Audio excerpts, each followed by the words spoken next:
दोस्तों आज हमारे साथ है कोमल धिंदवाल, जिनका हाल ही में बीएससी नर्सिंग कोर्स में एडमिशन हुआ है और इन्हें पीबीएम कॉलेज बीकानेर की है जो इन्हें आवंटित हुई है।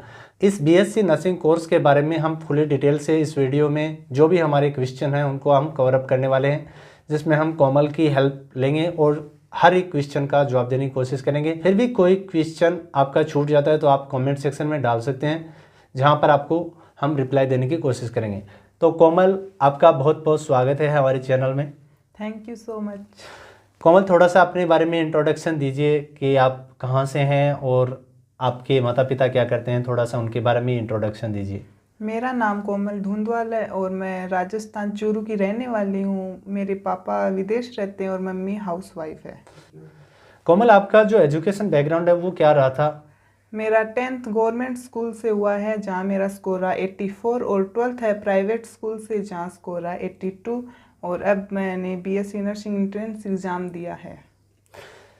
सबसे ज़्यादा एक कॉमन क्वेश्चन होता है जो हर स्टूडेंट का होता है कि पात्रता क्या रहती है, अगर इस बीएससी नर्सिंग कोर्स को कोई करना चाहता है तो इसके लिए पात्रता और मापदंड क्या रहते हैं? इसमें 12th में PCB physics chemistry bio subject होना चाहिए प्लस इंग्लिश और मिनिमम मार्क्स होने चाहिए 45, यानी कि 45 हाँ। होने चाहिए। एससी एसटी के लिए कोई रिलैक्सन ऐसे छूट वगैरह? SC ST के लिए 40% होने चाहिए और एज है इसमें 17 साल है मिनिमम और हाईएस्ट है मेल के लिए है 25 और फीमेल के लिए 28।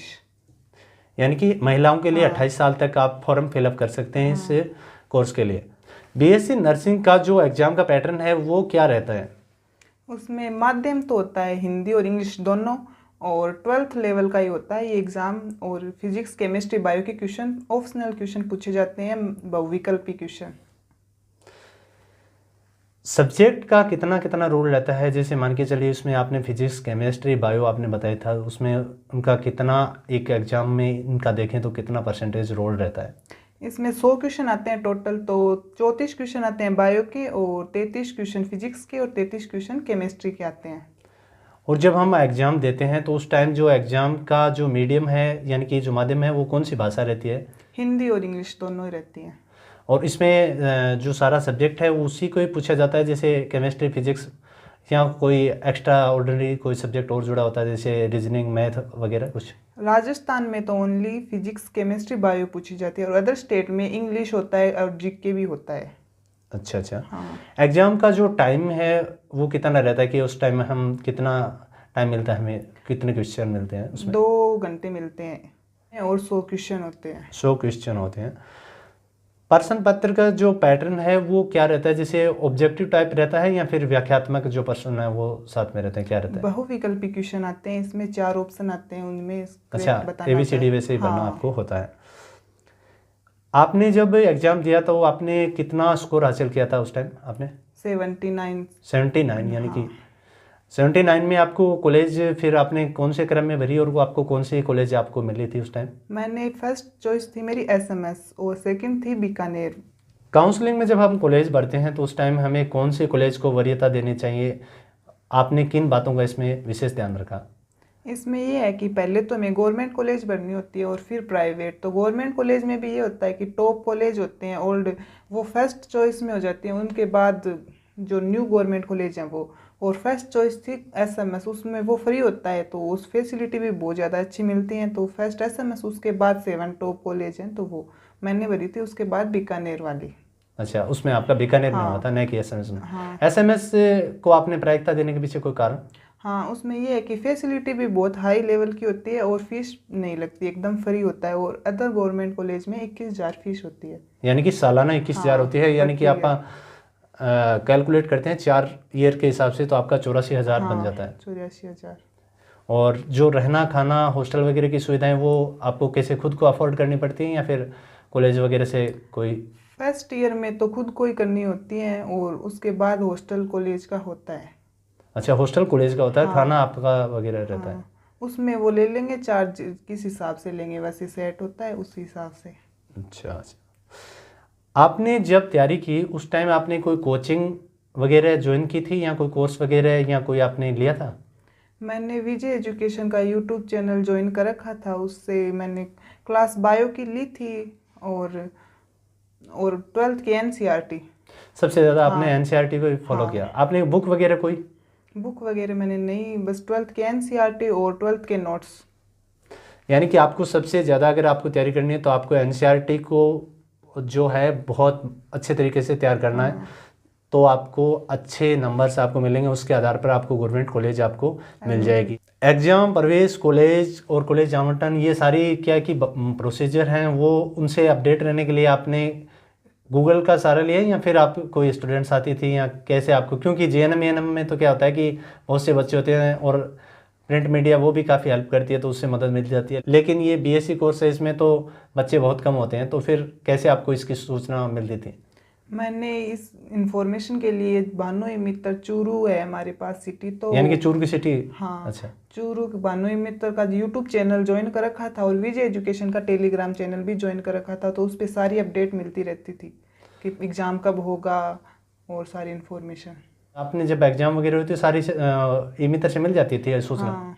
तो ये सबसे बड़ा इम्पोर्टेंट एक पॉइंट है कि अगर आप लोकल में कहीं भी फॉर्म भरवाते हैं तो आप अपने नज़दीकी ई-मित्र के कॉन्टैक्ट नंबर हैं उनसे संपर्क में रहिए, उनके ग्रुप से, उनसे टेलीग्राम चैनल से, ताकि आपको टाइम पर अपडेट मिलती रहे। वरना आपको क्या है कि हर चीज़ गूगल सर्च करके आपको अपडेट रहना पड़ता है, क्योंकि इनकी सूचनाएँ थोड़ी सी कोर्स की है कि वो बहुत कम आपको देखने मिलती है, क्योंकि स्टूडेंट्स थोड़े कम होते हैं इसकी वजह से।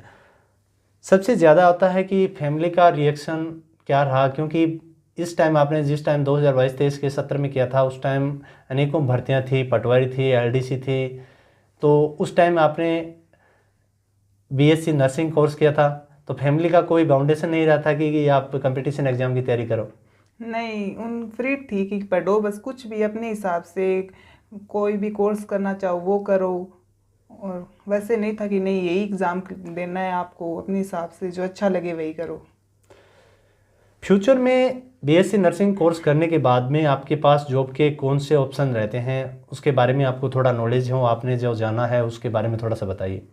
फिर नॉर्थ सेट का एग्ज़ाम क्लियर करके एम्स में जॉब कर सकते हैं, और CHU PHU पांडिचेरी में आप जॉब कर सकते हैं, और ट्विटर की जॉब कर सकते हैं। ट्विटर और यानी टीचर्स? हाँ, और प्राइवेट हॉस्पिटल में भी अच्छी जॉब मिलती है अच्छा, BSc प्राइवेट हॉस्पिटल में भी हाँ। आपको अच्छी जॉब मिल जाती है इससे? हाँ।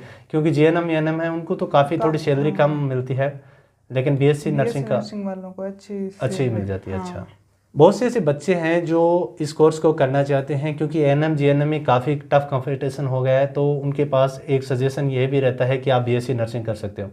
तो इस कोर्स को लेकर आपकी क्या राय है कि ये कोर्स कैसे आपके लिए अपॉर्चुनिटी है और ये कोर्स कैसे बेहतर है, आपने अभी तक जाना है, और कौन से जो जॉब अपॉर्चुनिटीज़ हैं वो हमारे पास रहती हैं?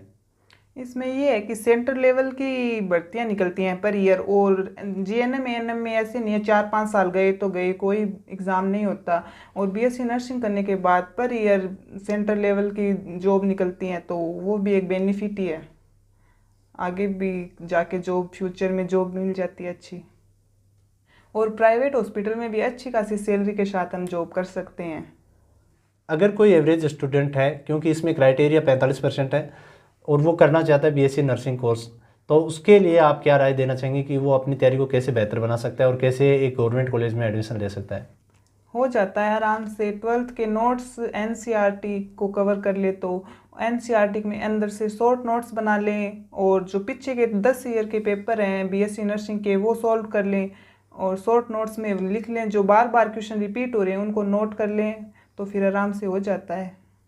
यानी कि अगर आप एवरेज स्टूडेंट हैं तो सबसे ज़्यादा आपको पुराने पेपर को आपको हल करना है, उनसे आपको जो क्वेश्चन लगते हैं कि रिपीट बहुत हो रहे हैं, जो रिपीटेटिव क्वेश्चन हैं उनको आपको नोट डाउन कर लेना है, और उसके रिगार्डिंग जो नोट्स आपको लगता है कि ये काफ़ी महत्वपूर्ण, उनको शॉर्ट नोट्स के रूप में तैयार कर लेना है, और जब आपकी एग्ज़ाम हो उस टाइम में आपको उन नोट्स को सबसे ज़्यादा प्राथमिकता देनी है। और जो NCERT है 11वीं और 12वीं कक्षा की, उनको आप सबसे ज़्यादा उसको फोकस करें, और कोई गाइड जो आती है तो उसको भी आप प्राथमिकता दे सकते हैं, जो आपको भाषा की दृष्टि से आपको एक शॉर्ट पैटर्न के रूप में आपको अच्छे लगे, शॉर्ट उसमें मटेरियल हो, तो उसको आप प्राथमिकता दे सकते हैं। सबसे ज़्यादा आपको 11वीं और 12वीं की जो फिजिक्स, केमिस्ट्री और बायो की जो बुक्स हैं उनको ही प्राथमिकता देनी है।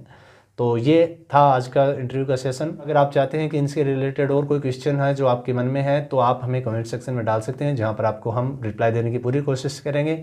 मिलते हैं नेक्स्ट वीडियो में, तब तक के लिए जय हिंद, जय भारत, धन्यवाद।